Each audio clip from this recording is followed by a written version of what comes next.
Ok, ahí estamos. Bueno, aquí está la intensidad de campo eléctrico, que es esta E. Después tenemos MI. Esta MI es esta que tenemos aquí y se llama densidad de corriente magnética de fuente o impresa.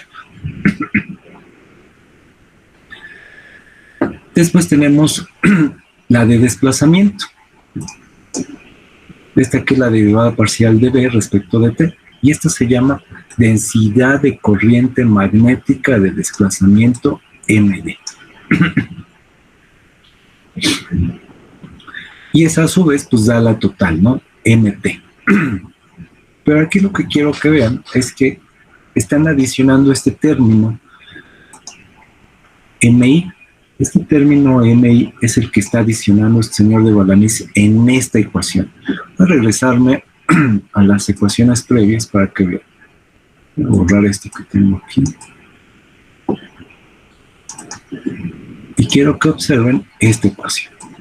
Esta ecuación, si se fijan, solamente incluye la de desplazamiento, es decir, la derivada parcial de B respecto de T, que son las variaciones temporales de la densidad de flujo magnético. Bueno, Balanis adiciona un término. Ese término se llama MI y se llama densidad de corriente magnética de fuente o impresa.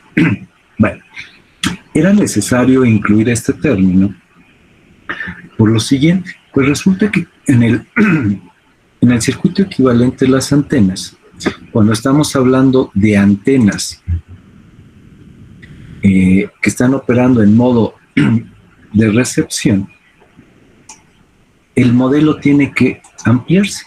¿Por qué se tiene que ampliar? Pues por lo siguiente. Déjenme les pongo esto aquí. Bueno, pues tenemos una antena, ¿no? Y a esta antena está caracterizada por su impedancia, una ZA. Bueno, pues para el caso particular de una antena receptora, ¿no? De esta antena receptora, va a haber unos campos incidiendo.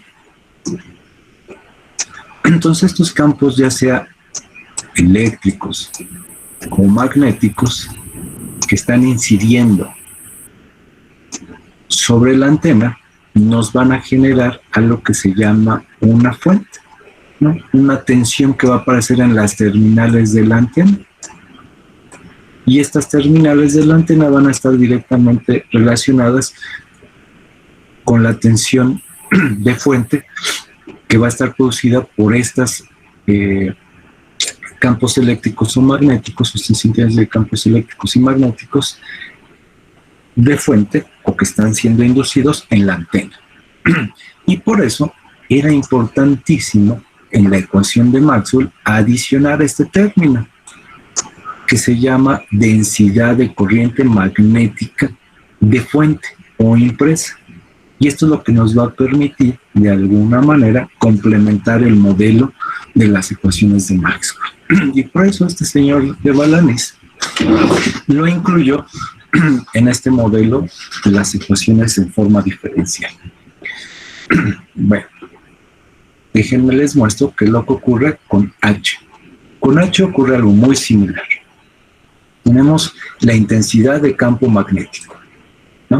Intensidad de campo magnético H en amperes sobre metro, y esta intensidad de campo magnético está construida a partir de tres corrientes que voy a describir a continuación. La primera es JI. Esta JI básicamente nos dice, que es esta que tenemos aquí, dice que es la densidad de corriente eléctrica de fuente o impresa. Y esta densidad de corriente eléctrica de fuente o impresa es el término que está adicionando, se está adicionando y tiene el mismo propósito, complementar el modelo de las ecuaciones de Maxwell para el caso de las antenas. Bueno, después vienen otros dos términos, JC y la derivada parcial de D respecto de T, que es JD, que es la corriente de desplazamiento. Déjenme les muestro aquí. JC es la densidad de corriente de conducción, Esta densidad de corriente de conducción va a regresar a las ecuaciones que veíamos acá. Voy a borrar otra vez esto que tenemos aquí. Y se los voy a mostrar. Bueno, aquí tenemos a la H, tenemos en este caso a la J, que es las corrientes de conducción, pero además tenemos a la densidad de flujo eléctrico o las corrientes de desplazamiento. Entonces resulta que estas corrientes conducidas y las densidades de corriente de flujo eléctrico, variaciones en el tiempo o corrientes de desplazamiento, aquí no hay corriente de fuente, no hay JI, si se fijan. Sin embargo, Balanis en su libro las incluyó como JCIS, corrientes de fuente. Es decir, tenemos tanto aquí en este caso tenemos a las JCs, que son las de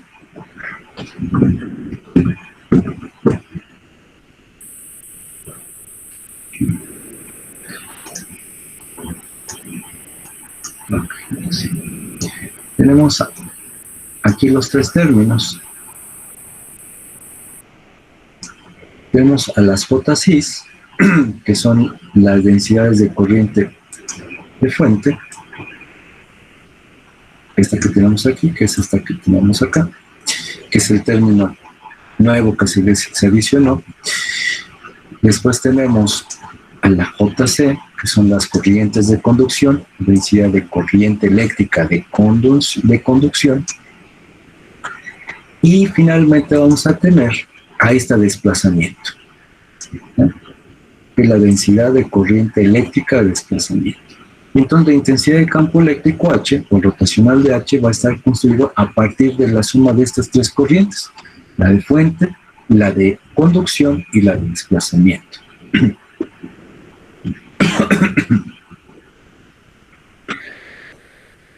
Y aquí, bueno, pues el término que se adicionó es esta JI, ¿no?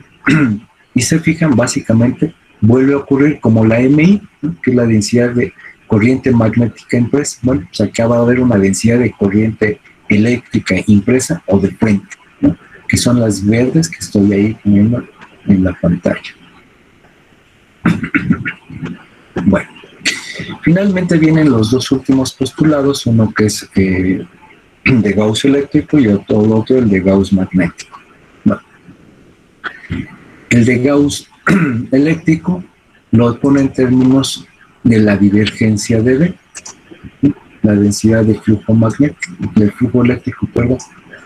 Esta de la densidad de flujo eléctrico, Coulomb sobre metro cuadrado, dice que va a estar en términos ¿de quién? Pues va a estar en términos de las cargas, y en este caso de la densidad de carga eléctrica. Es esto que tenemos aquí. Y básicamente lo que les mencionaba de este lado, ¿no? Esta que tenemos aquí. Y es otra de las formas de escribir la forma diferencial de las ecuaciones de Maxwell, ¿no? Bueno, eso es para la ley de Gauss eléctrica. Ahora, vamos a ver la ley de Gauss magnética. Esta va a cambiar un poco respecto a lo que habíamos visto. Aquí nos dice que B, que es la densidad de flujo magnético. Esa densidad de flujo magnético, pues resulta que va a ser igual a las cargas magnéticas. En este caso, a lo que se le lleva a llamar densidad de carga magnética. Y esta densidad de carga magnética, ¿no? NB, básicamente lo que nos va a decir es que el volumen o la densidad de flujo magnético que está circulando sobre una superficie cerrada, cuando hagamos la sumatoria de las que entran y las que salen, ¿no? Cuando hagamos esa sumatoria, el resultado va a ser cero. Solo que para que el modelo estuviera completo y a todas las, digamos, a todas las variables se les pudiera dar un nombre, era importante llamarles de esta manera.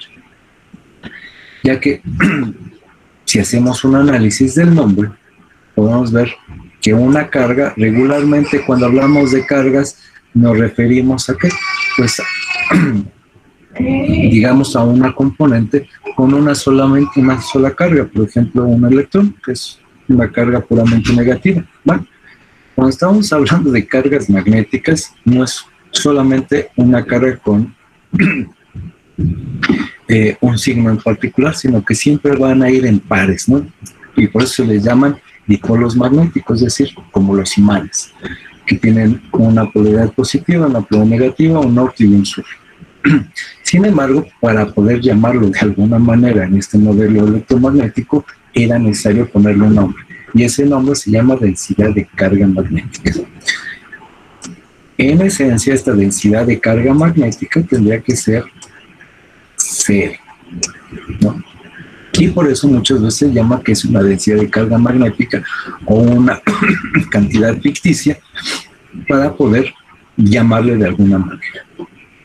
Bueno, y ahí tenemos entonces las 4 ecuaciones de Maxwell, de alguna manera expandidas, a donde se adicionan estos términos. ¿Cuáles son los términos? Voy a ponerlos aquí en color rojo. Básicamente es MI, que es la densidad de corriente magnética, que es esta que tenemos acá. Voy a quitarla de aquí. Voy a ponerle aquí. Sí, estamos hablando de esta.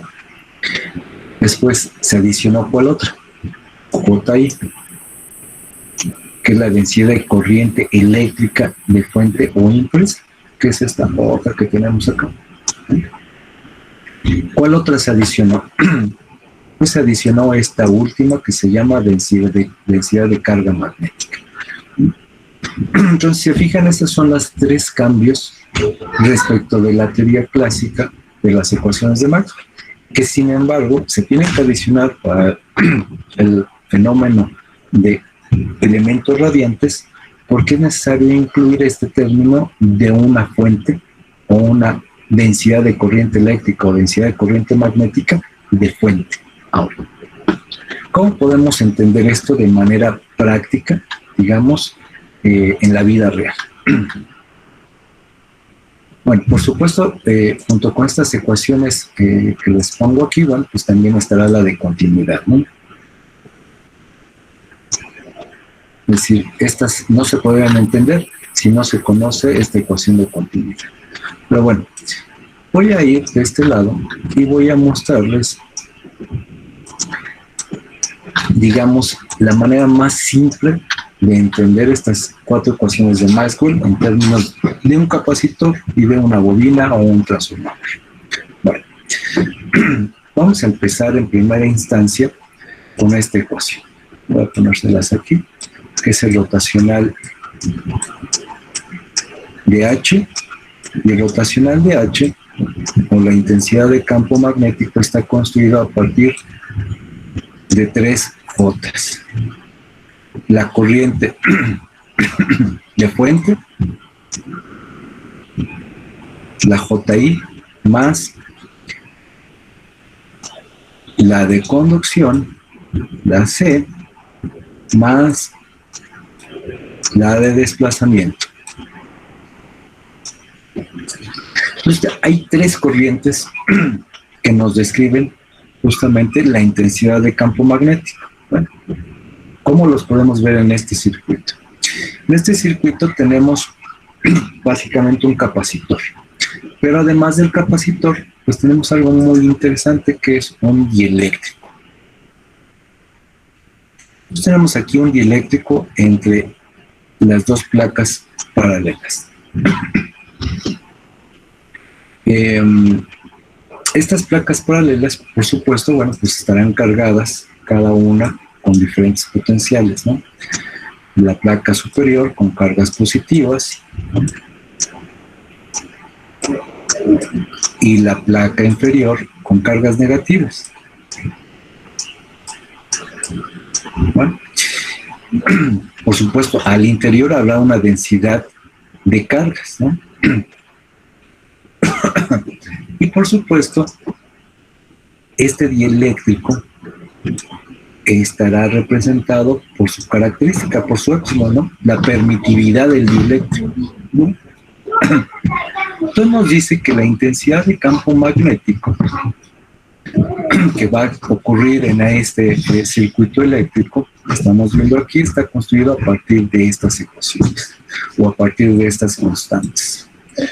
Bueno, pues la primera es la corriente de fuente, ¿no? ¿Cuál es esta? Es esta que tenemos aquí, ¿no? Entonces, el primer término, esta corriente de fuente o impresa, ¿no? Que veíamos acá, que básicamente es un término que se tuvo que adicionar en esta ecuación justamente para considerar esta densidad de corriente eléctrica de fuente o impresa. Bueno, el siguiente término es la corriente de conducción. Este término de corriente de conducción, bueno, por supuesto ya lo conocíamos, ya existía, digamos, en la teoría clásica de las ecuaciones de Maxwell, que es básicamente la corriente que está fluyendo justamente en el circuito eléctrico, ¿no?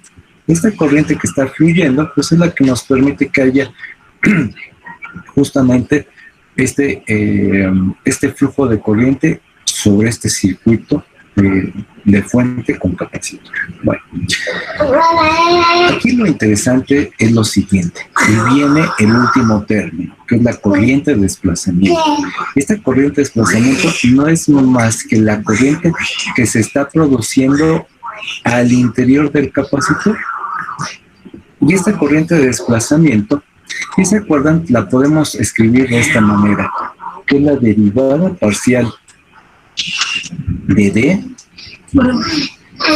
de la densidad de flujo eléctrico respecto del tiempo. Así es como podemos escribir esta JD. JD es la derivada parcial de D respecto de T. Ahora, vamos a acordarnos un poquito cómo está construida esta D. Bueno, pues resulta que la D,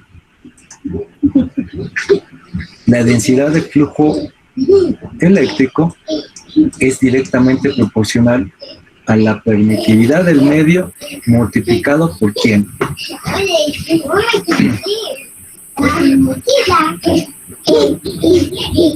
No, perdón, estoy equivocado. Esto es igual a las cargas, perdón. Esto es igual a las cargas, es decir, aquí habrá un volumen de cargas, aquí entre estas dos placas, y este volumen de cargas va a ser directamente proporcional ¿a quién? Pues a la densidad del flujo eléctrico.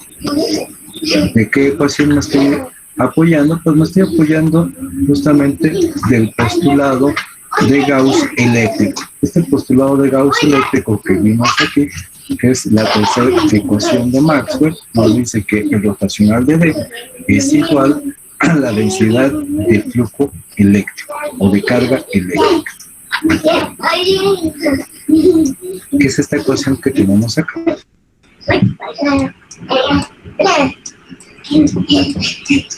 Bueno, pero también hay otra ecuación igualmente importante, las voy a poner en este momento, y esta es justamente la que nos involucra de estas dos, la que nos involucra justamente la permitividad del medio, y es la siguiente, y nos dice que la divergencia de la intensidad de campo eléctrico, es decir, la diferencia de potencial que hay entre las dos terminales del capacitor, va a ser igual a ¿qué?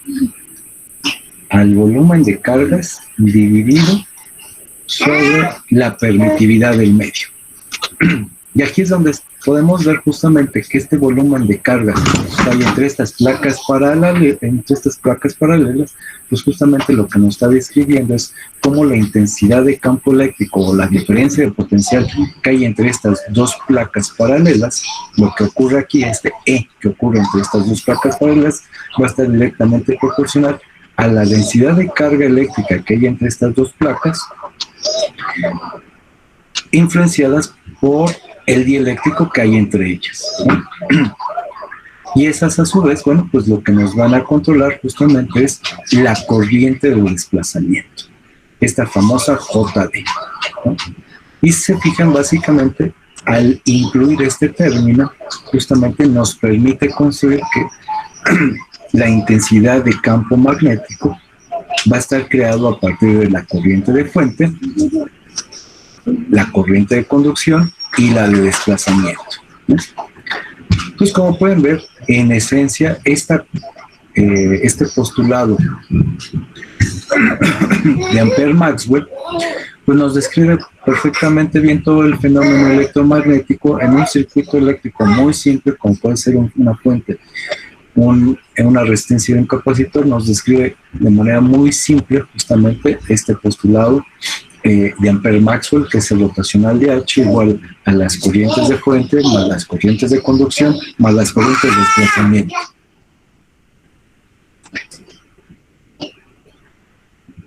Este mismo fenómeno ocurre para la otra ecuación, que es la de Faraday-Lenz, y nos vamos a encontrar con lo mismo, que siempre va a haber una densidad de flujo magnético de fuente y una densidad de flujo magnético de desplazamiento.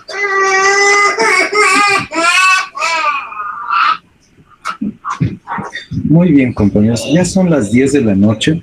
La próxima clase, compañeros, les termino de explicar justamente esta sección.